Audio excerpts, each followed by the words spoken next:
राम को काल्पनिक बताने वालों के लिए सत्ता कल्पना तक ही सीमित रह गई है। सैम पित्रोदा का नाम क्या है?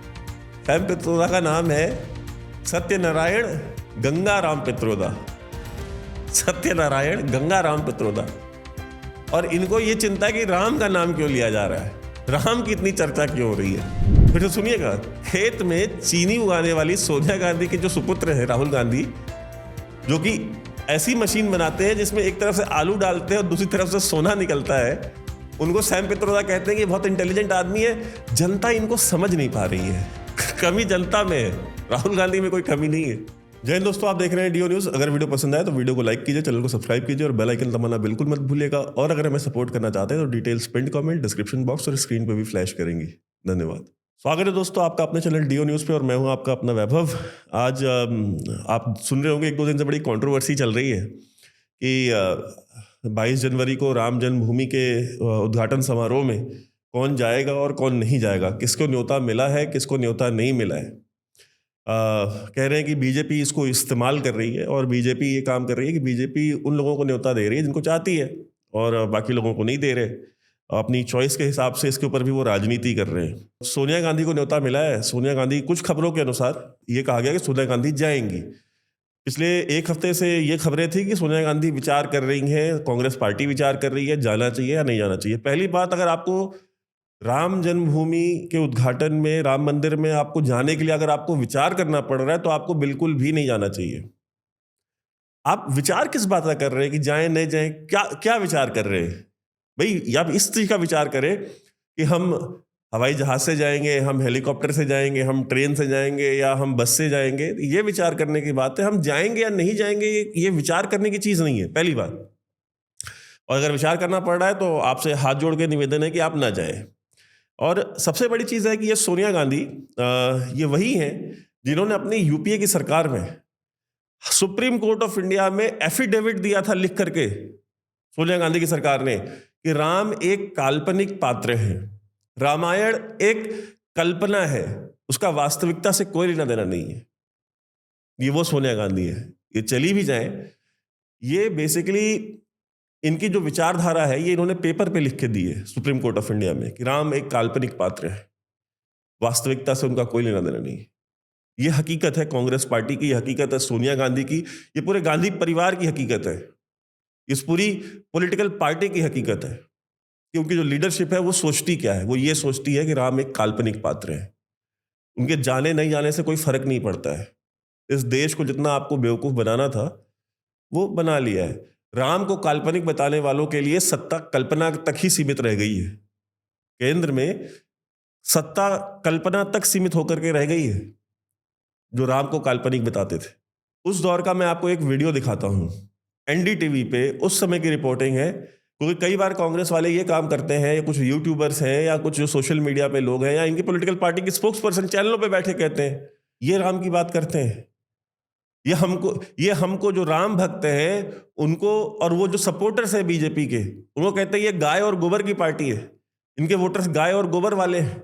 इनके इंडिया अलायंस के लोग, सोनिया गांधी लीडर है ना इंडिया अलायंस की, वो उदयानिधि जो है वो कहता है सनातन का समूल नाश करने की बात करता है। स्वामी प्रसाद मौर्य समाजवादी पार्टी के, वो इंडिया अलायंस के मेंबर है ना।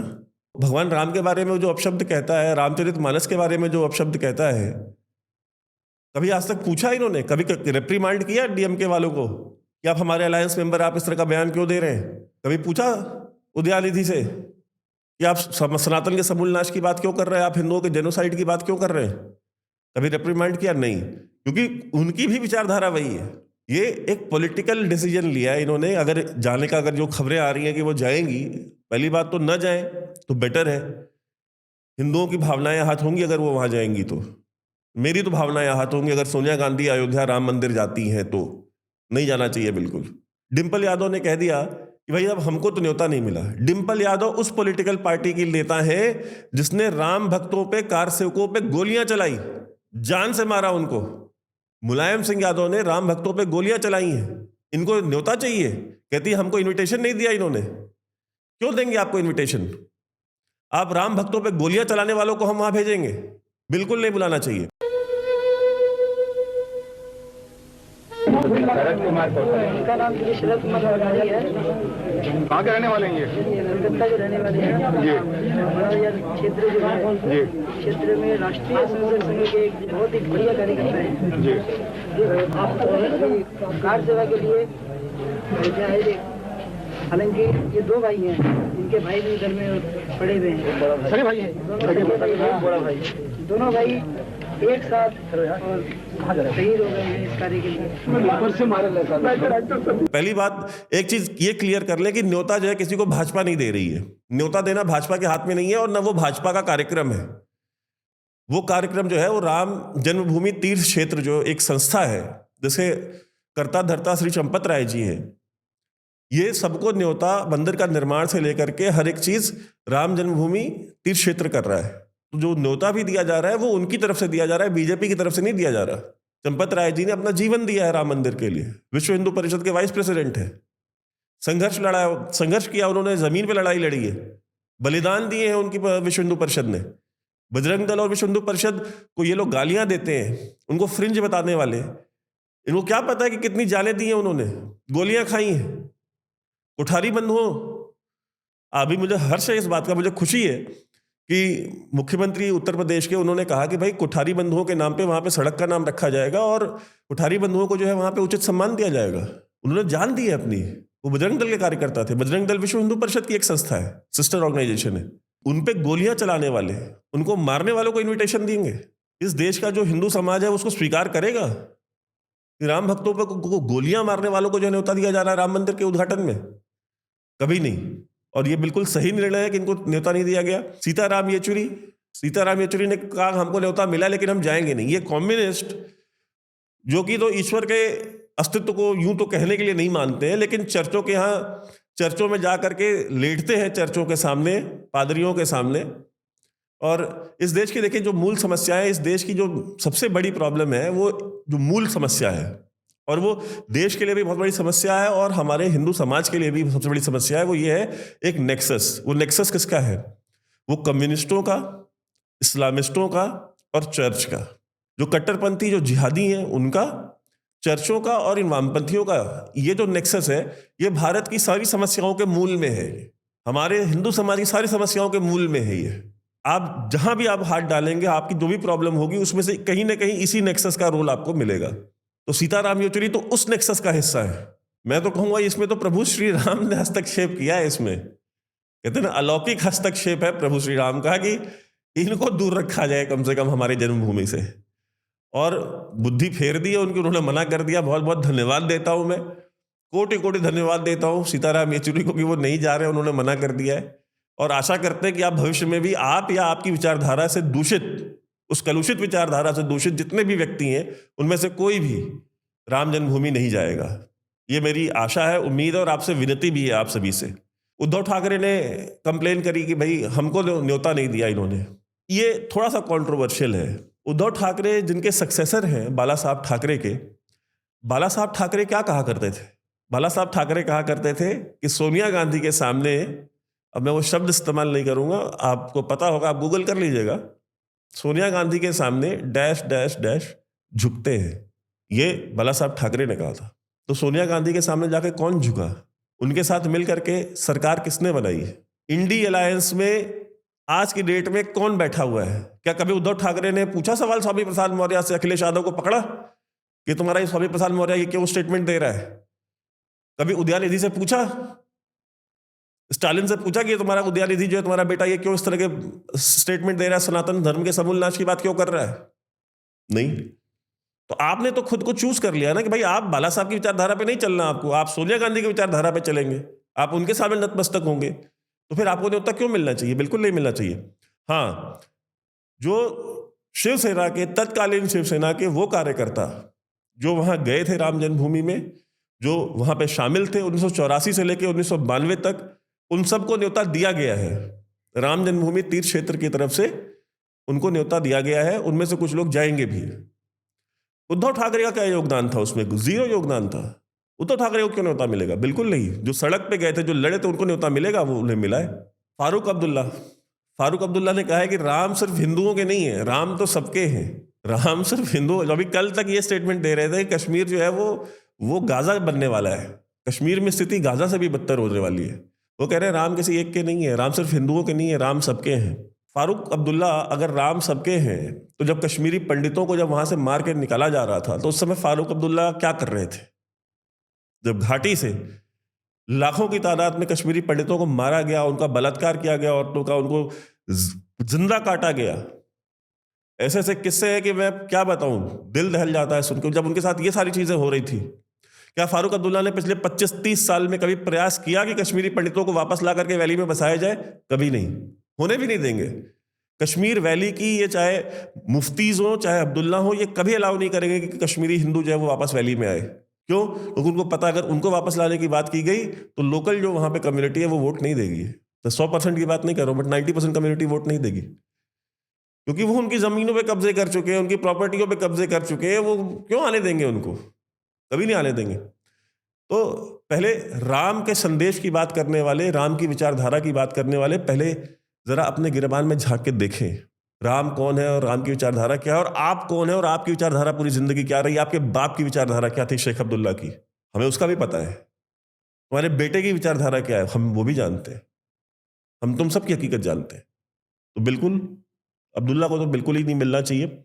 और ये कांग्रेस पार्टी वाले जो रो रहे हैं और कह रहे हैं कि बीजेपी जो है इसके ऊपर राजनीति कर रही है, ये वही कांग्रेस पार्टी वाले हैं ना जो कहते थे कि नेहरू जी ने तो DRDO बनाया है, नेहरू जी ने इसरो बनाया है, नेहरू जी ने IIT बनाई है, ये तो गाय और गोबर वाले हैं, इन्होंने क्या बनाया है, ये तो सिर्फ मंदिर मस्जिद की बात करने वाली पार्टी है। कहते हैं ये, आज तक यही कहते आए ना। जब भी कोई मिसाइल लॉन्च होता है, कोई मून चंद्रयान लॉन्च होगा, कुछ भी होता है, तो नेहरू जी याद आ जाते थे इनको कि नेहरू जी ऐसा कहते थे, नेहरू जी ने ये बनाया।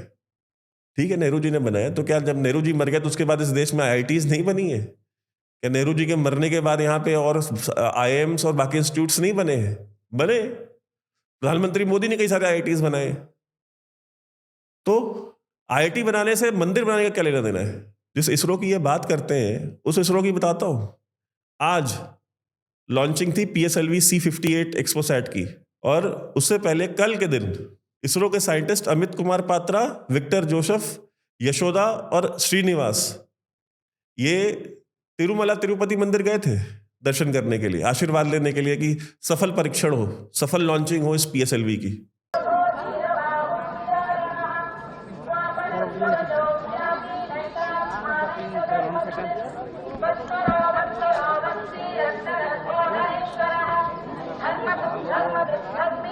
ये दूसरों को बताते हैं कि मंदिर जाने वाले इम्प्रैक्टिकल लोग हैं, मंदिर जाने वालों के बस का कुछ नहीं है। सतीश धवन स्पेस सेंटर श्रीहरिकोटा में जो लॉन्चिंग हुई है PSLV C58 एक्सपोसैट की, इसकी लॉन्चिंग से पहले वो क्यों जाते हैं, वो क्यों पूजा करते हैं? तो ये नेहरू जी का योगदान नहीं है। तो ये इस देश की जो मानसिकता में डाला गया, हमारी यंग जनरेशन के दिमाग में, जो युवाओं के दिमाग में डाला गया कंसिस्टेंटली कांग्रेस के द्वारा, और आज भी यही प्रयास चल रहा है कि मंदिर जाने वाले तो इम्प्रैक्टिकल लोग हैं, मंदिर जाने वाले तो इनके तो ये तो पिछड़ी मानसिकता, इनकी विचारधारा पिछड़ी है। तो ये जो इसरो के साइंटिस्ट जो हर लॉन्चिंग के पहले तिरुमला तिरुपति जाते हैं या किसी भी मंदिर में जाते हैं, तो ये पिछड़ी विचारधारा के लोग, इनसे ज्यादा बड़ी विचारधारा है आपकी। नेहरू जी ने बनाए होंगे IITs, नेहरू जी ने बनवाए होंगे इसरो, बट नेहरू जी ने खुद थोड़ी बनाए थे। नेहरू जी कोई साइंटिस्ट, इंजीनियर, डॉक्टर नहीं थे। नेहरू जी एक पॉलिटिशियन थे जिन्होंने उस समय ये डिसीजन लिया कि ठीक है, उनके एडवाइजर्स ने कहा कि भाई साहब आपको ये काम करना चाहिए, साइंस एंड टेक्नोलॉजी में आप अगर हम ग्रो नहीं करेंगे तो इस देश का विकास नहीं हो पाएगा, इस देश की ग्रोथ नहीं हो पाएगी। तो नेहरू जी ने निर्णय किया कि ठीक है भाई, इतना पैसा इसके लिए डाल दो। इसरो बनाने वाले वहां के साइंटिस्ट हैं, DRDO को DRDO बनाने वाले वहां के साइंटिस्ट हैं, उन्होंने मेहनत की है जनरेशन आफ्टर जनरेशन। आपने तस्वीरें देखी होंगी, वो साइकिल के पीछे जो है वो रॉकेट के पार्ट्स जो है वो लेकर के जाते हुए साइंटिस्ट, पुरानी फोटोग्राफ्स, वहां से सफर तय करके यहां तक आए हैं। जिस समय नेहरू जी, इंदिरा गांधी और राजीव गांधी करोड़ों रुपए के जहाज में घूमते थे, उस समय इन साइंटिस्ट के पास अपने रॉकेट के पार्ट्स ले जाने के लिए बैलगाड़ी और साइकिल हुआ करती थी। बैलगाड़ी और साइकिलों पे जाते थे पार्ट्स। तो हमें ना बताएं कि नेहरू जी ने क्या किया, नेहरू जी ने क्या नहीं किया। उनको किसी ने उचित सम्मान दिया है, उनको जो फंड्स चाहिए वो फंड्स दिए। इसरो के साइंटिस्ट ऑन रिकॉर्ड है कि नरेंद्र मोदी की गवर्नमेंट आने से पहले तक हमको कभी भी वो प्रॉपर फंड्स नहीं मिले जो हमको चाहिए थे। हमेशा अंडर फंडेड ऑर्गेनाइजेशंस रहे हैं हम, लेकिन ये गवर्नमेंट आने के बाद हमको प्रॉपर फंड्स मिलेंगे। इसरो के साइंटिस्ट ने ऑन रिकॉर्ड स्टेटमेंट दी है। सैम पित्रोदा का स्टेटमेंट आया है, वो प्रेसिडेंट है ओवरसीज कांग्रेस के, मतलब जो कांग्रेस पार्टी इंडिया के बाहर है कांग्रेस पार्टी इंडिया के बाहर की जो कांग्रेस पार्टी की जो शाखाएं हैं दुनिया भर में, उसके प्रेसिडेंट है सैम पित्रोदा। तो सैम पित्रोदा ने कहा भाई मुझे बड़ी चिंता है और मुझे ये चीज़ बड़ा परेशान करती है कि प्रधानमंत्री जो है वो राम मंदिर जा रहे हैं। देश में जो है राम मंदिर एक राष्ट्रीय फिनोमिना बन गया। ये तो पर्सनल, रिलीजन तो एक पर्सनल फिनोमिना होता है, एक पर्सनल चीज़ होती है, उसको नेशनल लेवल पे क्यों डिस्कस किया जा रहा है? पहली बात, फेथ जो है, रिलीजन, वो नेशनल नहीं, वो यूनिवर्सल फिनोमिना होता है। रिलीजन जो है ना वो पर्सनल नहीं होता है, यूनिवर्सल होता है। तो सबसे पहले तो आप धर्म के बारे में पढ़िए कि धर्म क्या होता है। आपको पढ़ने की जरूरत है, क्योंकि आप लोगों ने तो धर्म तो पढ़ा नहीं ना। अगर आज मैं ये सवाल कर दूं कि कांग्रेस पार्टी में कोई भी पॉलिटिकल लीडर, मुझे 50 पॉलिटिकल लीडर पूरे कांग्रेस पार्टी में नेशनल लेवल पे अगर मुझे ला के दे दे कि हमारे पास पूरी पॉलिटिकल पार्टी में पूरे कश्मीर से कन्याकुमारी और गुजरात से नॉर्थ ईस्ट तक हमारे पास ये 50 हमारे लीडर्स हैं, पॉलिटिकल लीडर्स, जिन्होंने भगवत गीता पूरी पढ़ी है या मानस पूरी पढ़ी है या इनको भगवत गीता याद है या इनको 4 श्लोक याद है, नहीं 50 नहीं ला सकती ये पार्टी। शर्त लगा के तैयार हूं कि सैम पित्रोदा तो 1 श्लोक नहीं बोल सकते, रट के नहीं बोल पाएंगे, मैं लिख के देने को तैयार हूं। ये बता रहे हैं कि इनको बड़ी चिंता है कि धर्म नेशनल लेवल पे डिस्कस हो रहा है। धर्म को, राम जन्मभूमि को नेशनल लेवल पे डिस्कस नहीं होना चाहिए। ए मूर्ख, तुमको पता है उस राम मंदिर के लिए, उस राम जन्मभूमि के लिए कितने 100 साल हिंदू समाज ने लड़ाई लड़ी है, कितने लोगों ने बलिदान दिए हैं, कितने आंदोलन चले हैं इस देश में। तुम्हें क्या पता है? कल तक तो सैम पित्रोदा यूएस सिटीजन थे, कल तक आप यूएस सिटीजन थे। जब मनमोहन सिंह की गवर्नमेंट आई, उनका एडवाइजर लगना हुआ तो वहां नागरिकता छोड़ के भारत आ गए, भारत की नागरिकता ले ली, एडवाइजर बन गए। और जैसे ही 10 साल खत्म हुए तो अब फिर ओवरसीज कांग्रेस के ये प्रेसिडेंट बन गए। आपका लेना देना क्या है भारत से, भारतीय समाज से, हमारी संस्कृति से, हमारे धर्म के बारे में आप क्या जानते हैं? कांग्रेस पार्टी क्या जानती है? चर्चों की दौड़ लगाने वाले हमको बता रहे हैं कि धर्म क्या होना चाहिए और धर्म के ऊपर डिस्कशन कितनी होनी चाहिए और कब होनी चाहिए और क्यों नहीं होनी चाहिए। कहते हैं प्रधानमंत्री जो है वो अनएम्प्लॉयमेंट पे बात करे, बेरोजगारी पे बात करे, महंगाई पे बात करे, मंदिर पे बात ना करे। 80 करोड़ लोगों को पिछले 3 साल से यह सरकार घर पे बिठा के खाना खिला रही है, फ्री का राशन दे रही है 3 साल से। आपको पता है 80 करोड़ लोगों को? ये जाकर के जरा विदेश में पूछें, अमेरिका और यूके में हमारे बहुत सारे दोस्त रहते हैं, बहुत सारे ऑफिसर्स इंडियन फॉरेन सर्विस के जो बाहर पोस्टेड हैं, वो फोन पे बताते हैं कि यार यहां पे लोग सरप्राइज हैं। अमेरिका, कनाडा, यूरोप में लोग सरप्राइज हैं कि यार ये कैसे हो रहा है, ये पॉसिबल कैसे है कि 80 करोड़ लोगों को मुफ्त का राशन दे रही है सरकार 3 साल से। कि कौन सी महंगाई की बात कर रहे हैं आप? मनरेगा में किसान को मजदूर बना करके, वो जो गांव में किसान था, जो खेती करता था, मनरेगा में आपने उसको किसान से मजदूर बना दिया, उसको गांव से उठा करके शहर में ले आए और शहर में उससे मजदूरी करवाई। वो दूसरों को पाठ पढ़ा रहे हैं कि बेरोजगारी पे बात करें, महंगाई पे बात करें।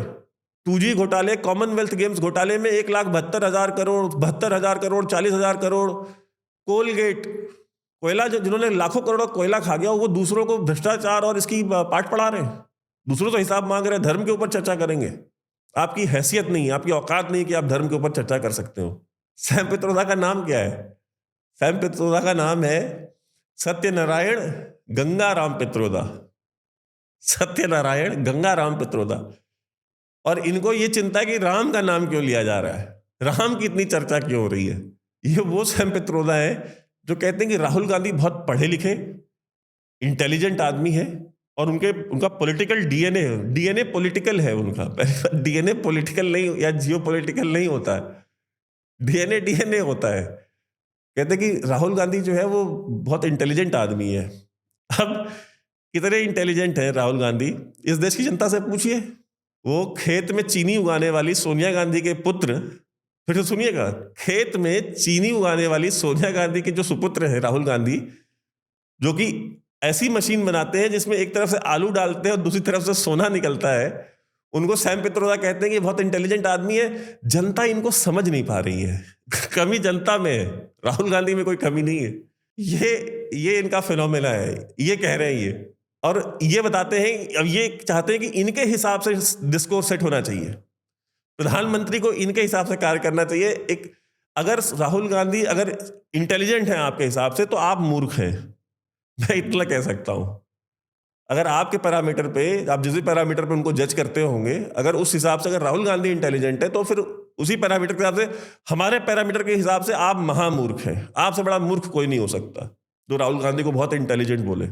और जो सनातन के समूल नाश की बात करते थे ना आपके एलआई, और जो सनातन के समूल नाश की बात करने वाले थे उदयनिधि, उनकी पार्टी डीएमके के डीके पुलमुड़ी एक हायर एजुकेशन मिनिस्टर थे, उनको 3 साल की सजा हुई है आय से अधिक संपत्ति के मामले में, क्योंकि हैं तो सारे चोर ही ना, जितने भी हैं सारे के सारे चोर हैं, करप्ट है।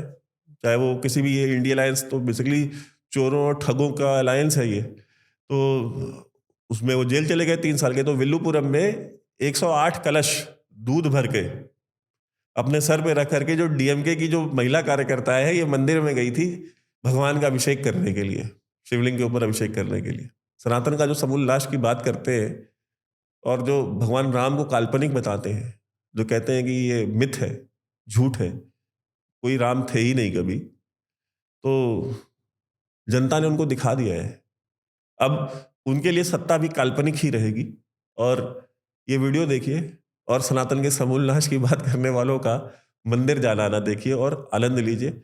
और अंग्रेजी नव वर्ष की आप सभी को बहुत बहुत बधाई, आप में से जो लोग भी सेलिब्रेट कर रहे हैं, और आशा करता हूँ आपका आने वाला वर्ष शुभ होगा, मंगल होगा। और राम है तो सब कुछ मंगल ही मंगल है। धन्यवाद।